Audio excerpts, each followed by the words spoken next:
voulez bien nous dire pourquoi il est important de surveiller un diabète de type 1 et quelles sont les complications éventuelles de ce diabète s'il n'est pas suivi, s'il n'est pas traité.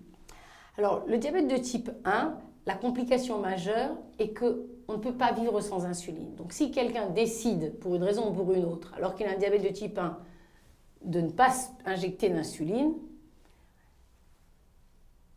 il a un risque de se retrouver hospitalisé et d'avoir des complications aiguës et graves qui sont liées à ça. Ça, c'est une des complications, c'est le manque de traitement. Mais le traitement lui-même, parfois, cause des complications. C'est-à-dire qu'il est parfois très difficile d'ajuster la quantité d'insuline aux besoins de la personne et ils peuvent faire ce qu'on appelle une hypoglycémie. C'est un taux de sucre trop bas, mais c'est une complication du traitement. Ça peut être aussi une complication d'ailleurs du traitement de type 2 dont nous avons parlé précédemment. Et il y a aussi les complications au long cours du diabète de type 1 qui peuvent être des maladies cardiovasculaires ou des maladies de l'œil ou du rein ou des nerfs qui existent aussi dans le diabète de type 2. D'où l'importance du diagnostic et de la surveillance du diabète 1 ou 2. Tout à fait.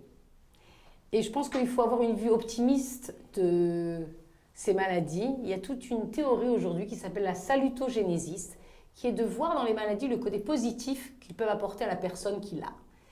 Et se souvenir que l'équilibre du diabète est ce qui fait ou ne fait pas les complications du diabète. Et donc, si on a un équilibre qui est meilleur, on aura probablement une meilleure espérance de vie et une meilleure qualité de vie. Eh bien, permettez-moi de dire que vous êtes la plus parfaite porteuse de cette théorie. Voilà. Merci beaucoup. Merci à vous. Merci pour tous ces enseignements. Je rappelle que nous étions avec le docteur Joël Singer, qui est un médecin brillant, un endocrinologue et spécialiste du diabète. Vous êtes également une spécialiste de la nutrition et également responsable d'unité d'éducation thérapeutique. Je vous remercie sincèrement pour ces moments que vous avez passés avec nous et vous dire que, eh bien, on pourra vous retrouver rapidement sur Live Docteur avec infiniment de profit. Merci à vous. Merci à vous.